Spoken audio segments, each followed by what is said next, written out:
បើត្រឹមតែមានសម្លេងលឺខ្លាំងហើយបុកបាត់ធ្ងន់ខ្លាំងតែបុកនោះបុកដែរបុកបែបរ៉ែពាក់ឆាប់ហឹងត្រជានោះមិនមែនជាស្តង់ដារគុណភាពសម្លេងរបស់OnePlusឡើយហើយសម្រាប់អ្នកដែលចូលចិត្តតាមដានវិស័យបច្ចេកវិទ្យាគឺប្រកាសណាបងប្រកាសជាស្គាល់ពីចរិតរបស់ក្រុមហ៊ុន OnePlus នេះស្រាប់ហើយលក់តម្លៃថោកតែគុណភាពថ្លៃអញ្ចឹងតម្លៃវាស្ថិតនៅត្រង់ហ្នឹងអញ្ចឹងនៅក្នុងវីដេអូនេះខ្ញុំសូមណែនាំកាសមួយម្នាក់ដែលមានឈ្មោះថា OnePlus Buds X2 គឺជាកាសលំដាប់កម្ពស់តែម្ដងហើយតម្លៃសមរម្យមែនទែនអាចនិយាយបានថាកាសនេះផ្ដល់អារម្មណ៍ល្អដល់អ្នកប្រើប្រាស់គិតចាប់ពីការកាន់ប្រអប់កាសនេះលើដំបូងរូបរាងដែលវា design មក slim modern ទាក់ទាញមែនទែនហើយបូកជាមួយគុណភាពសលេងរួមទាំងបច្ចេកវិទ្យាដែលបានបំពាក់ជាមួយនឹងកាសនេះគឺធ្វើឲ្យអ្នកប្រើប្រាស់ទទួលបាននូវបទពិសោធន៍ល្អមែនទែនជាមួយនឹងកាសមួយម្នាក់នេះ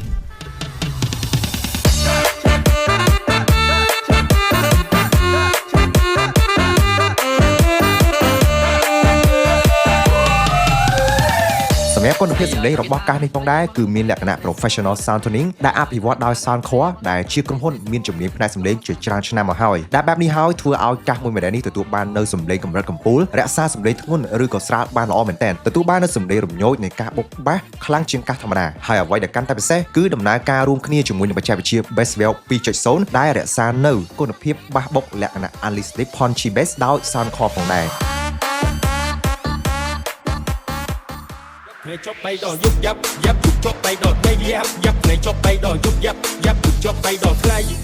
ហើយកាសនេះអាចភ្ជាប់បានពី device ក្នុងពេលតែមួយបានទាំង laptop បានទាំងទូរស័ព្ទដែលផ្ដល់ភាពងាយស្រួលមែនទែនដល់ការប្រើប្រាស់ប្រចាំថ្ងៃមិនចាំបាច់ត្រូវការ disconnect Bluetooth ភ្ជាប់ឡើងនាំឲ្យខាតពេលវេលានោះទេហើយសម្រាប់កាសនេះគឺអាចឲ្យយើងប្រើប្រាស់បានច្រើនស្ថានភាពមែនទែនដោយសារតែវាមានបំពាក់មកជាមួយនឹងបច្ចេកវិទ្យា ANC Active Noise Cancelling ដែលវាជាមុខងារកាត់សម្លេងរំខានជុំវិញខ្លួនរបស់យើងហើយកាត់រហូតដល់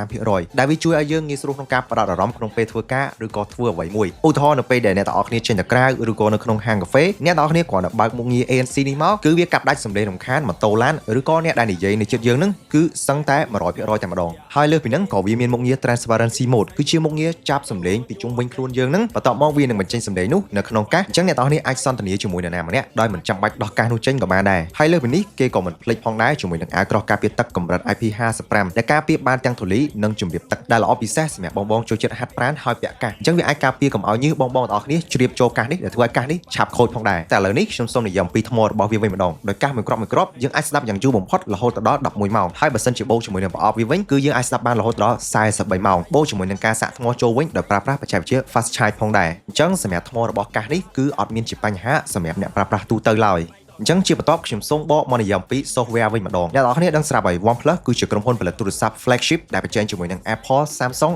និងក្រុមហ៊ុនទូរស័ព្ទកំពូលដទៃទៀតអញ្ចឹងសម្រាប់ software ដែលប្រើប្រាស់ជាមួយនឹងកាសនេះក៏មិនណយដែរដែល app សម្រាប់ប្រើប្រាស់ជាមួយនឹងកាសនេះមានឈ្មោះថា Hi Melody ជាកម្មវិធីទូរស័ព្ទអាចប្រើប្រាស់បានទាំងក្នុង iOS និង Android សម្រាប់ app នេះផងដែរក៏វាមានលក្ខណៈពិសេសលើសពី app របស់កាសផ្សេងទូទៅផងដែរអាចនិយាយបានថាវា smooth ហើយ interface វិញងាយស្រួលប្រើប្រាស់បូកជាមួយនឹងការអនុញ្ញាតឲ្យយើងនេះកំណត់នៅមុខងារផ្សេងបានច្រើនបែបផងដែរដែលវាផ្ដល់នូវភាពសម្បូរបែបនិងងាយស្រួលឲ្យអ្នកទាំងអស់គ្នាកំណត់សម្លេងទៅតាមចំណង់ចំណូលចិត្តរបស់អ្នកប្រើប្រាស់ហើយមកដល់ចំណុចមួយទៀតគឺចំណុចក្តៅដែលគ្រប់គ្នាភាគច្រើនទិញកាសតែងតែខុសគឺពាក់ព័ន្ធនឹង microphone ដែលកាសទូទៅវាគិតគូរតែសម្លេងបញ្ចេញទេប៉ុន្តែសម្រាប់សម្លេងបញ្ចូលវារៀងយ៉ាប់បន្តិចប៉ុន្តែសម្រាប់កាសមួយម្នាក់នេះផងដែរពាក់ព័ន្ធនឹង microphone គឺមួយគ្រាប់មាន2 microphone ដែល microphone របស់វាខ្ញុំបានតេស្តផ្ទាល់ហើយគឺគុណភាពអាចទទួលយកបានហើយការ call និយាយតាមទូរស័ព្ទឬក៏ Telegram ឬក៏ Messenger គឺវាផ្ដល់នូវសម្លេងច្បាស់ clear អាចនិយាយស្ដាប់គ្នាបាននិយាយទៅគឺថាល្អជាងកាសធម្មតាសូម្បីតែជិះម៉ូតូពាក់មុខឃ្លុកបណ្ដានិយាយបណ្ដាក៏ដៃគូសន្ទនារបស់យើងនឹងអាចស្ដាប់យើងបានច្បាស់ផងដែរក៏ប៉ុន្តែបងប្អូនទាំងអស់គ្នាបើត្រឹមតែស្ដាប់ខ្ញុំនិយាយបែបនេះក៏មិនទាន់គួរទុកចិត្តដែរអញ្ចឹងបងប្អូនទាំងអស់គ្នាដែលចាប់អារម្មណ៍អាចអញ្ជើញមកតេស្តផ្ទាល់ដោយខ្លួនឯងបានដែលខ្ញុំបានដាក់អាសយដ្ឋាននៅក្នុង caption ខាងលើ